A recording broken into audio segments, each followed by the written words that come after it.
যে ইমিগ্রেশনের বর্ডার সেই অংশটুকু পার হয়ে তারেক রহমান বিএনপির ভারপ্রাপ্ত চেয়ারম্যান সপরিবারে তার সফর সঙ্গীদের নিয়ে ধীরে ধীরে তিনি শাহজালাল বিমানবন্দরের গেট দিয়ে আসলে বের হবেন। এবং আগেই তো আমরা জানিয়েছি যে এখানে পুরোটা এসএসএফ তাদের নিরাপত্তার একটি বলয় তৈরি করবেন। সেই বলয়ের মধ্য দিয়ে তারেক রহমান তার জন্য বরাদ্দ যেই হার্ড জিপ, যেটাকে বলা হচ্ছে 250 যে সিরিজের গাড়িটি, যেটা সম্পূর্ণ বুলেট প্রুফ, যেটা তার নামে বিএনপির নামে নিবন্ধন করা হয়েছে, তারেক রহমানের জন্য রাখা আছে। খুব সম্ভবত সেই গাড়িতে করে তিনি আসলে সরাসরি চলে যাবেন কুড়িল বিশ্ব রোড দিয়ে 48 বাই 36 ফিটের সেই কাঙ্ক্ষিত মঞ্চ, যেখানে দাঁড়িয়ে তিনি আসলে নেতাকর্মী সাধারণ মানুষ সবার উদ্দেশ্যে কৃতজ্ঞতা জানাবেন। দাঁড়িয়ে দেখতে পাচ্ছেন বিএনপির সিনিয়র নেতাকর্মীরা একেবারে যখন আপনি এই সংবাদ সংযোগ শুরু করছিলেন তখন থেকেই সিনিয়র নেতাকর্মীরা আসলে শাহজালাল আন্তর্জাতিক বিমানবন্দরে আসছিলেন। এখন আমরা দেখতে পাচ্ছি গর্ষচন্দ্র রায়কে দেখতে পাচ্ছি, সালাউদ্দিন আহমেদকে দেখতে পাচ্ছি, আমরা দেখতে পাচ্ছি নজরুল ইসলাম খানকে, আমির খুসরো মাহমুদ চৌধুরীকে দেখতে পাচ্ছি, মির্জা ফখরুল ইসলাম আলমগীরকে দেখতে পাচ্ছি। তারিয়া। রাকিব, আপনি যেমনটা বলছেন যে আসলে সেই ছবিটি আমরা দেখছি অনেকটা নেতাকর্মীদের পাশাপাশি কিন্তু অনেকে একটু আবেগ ঘন হয়ে গেছে, অনেকের চোখ আমরা একটু খেয়ালও করছি যে কিছুটা তারা আবেগ তাড়িত হয়ে গেছেন।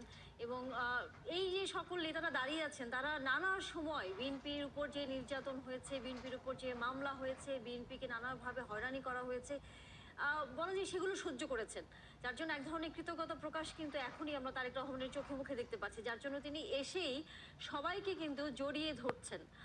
যেটির সুযোগ হয়তো গত 17 বছরে তিনি করতে পারেননি, সেই সুযোগ তার হয়নি। এক ধরনের নেতাকর্মীদের প্রতিও তার কৃতজ্ঞতা প্রকাশের একটি একটা ভাষা আমরা বলতেই পারি। এবং তার সাথে তার স্ত্রী আছেন, তার মেয়ে আছেন, তারাও কিন্তু একই সাথে এই যে নেতাকর্মীরা দাঁড়িয়ে আছেন তাদেরকে অভ্যর্থনা জানাচ্ছেন, তাদের প্রতিও এক ধরনের কৃতজ্ঞতা প্রকাশ করছেন এবং কুশল বিনিময় করছেন। বোঝাই যায় যে এখন যখন এই এয়ারপোর্টের এই জায়গাটা থেকে বের হয়ে তিনি হয়তো যে ইমিগ্রেশনের জায়গা যেটি সেটা হয়তো আনুষ্ঠানিকভাবে শেষ করবেন। আমরা জানি যে যেহেতু তিনি সাধারণ যাত্রী নন, তার জায়গাটি হয়তো খুব দ্রুততার সাথেই শেষ হবে, কারণ লাখো মানুষ তার জন্য অপেক্ষা করছে। দেখুন তারিয়া, মানে নেতাকর্মীদের চোখে অশ্রু, কিন্তু সে অশ্রুর মধ্যে আবার আনন্দও লুকানো আছে, উচ্ছ্বাস লুকানো আছে।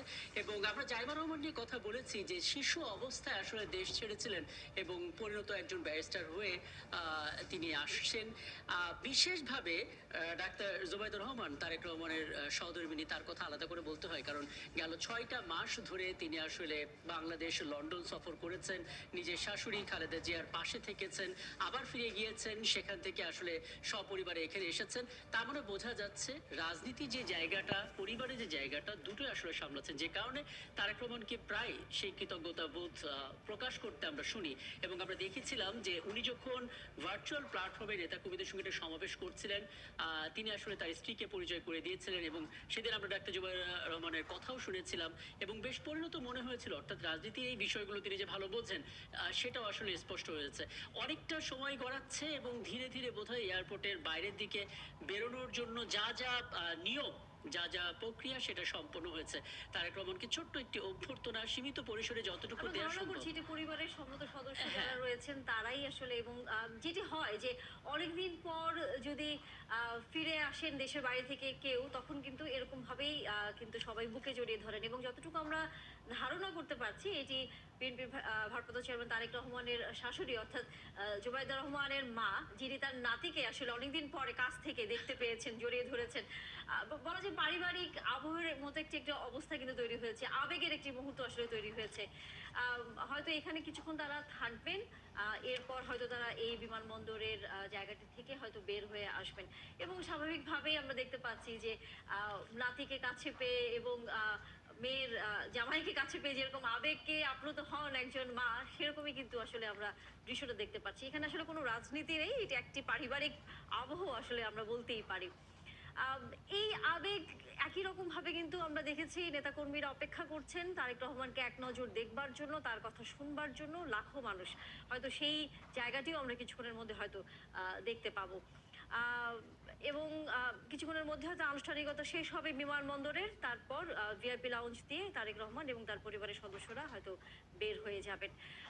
এখন পর্যন্ত যতটুকু খবর আছে, যেমনটা আসলে বলছিলামই, এরই মধ্যে তারেক রহমান হয়তো যাবার প্রস্তুতিও নিচ্ছেন।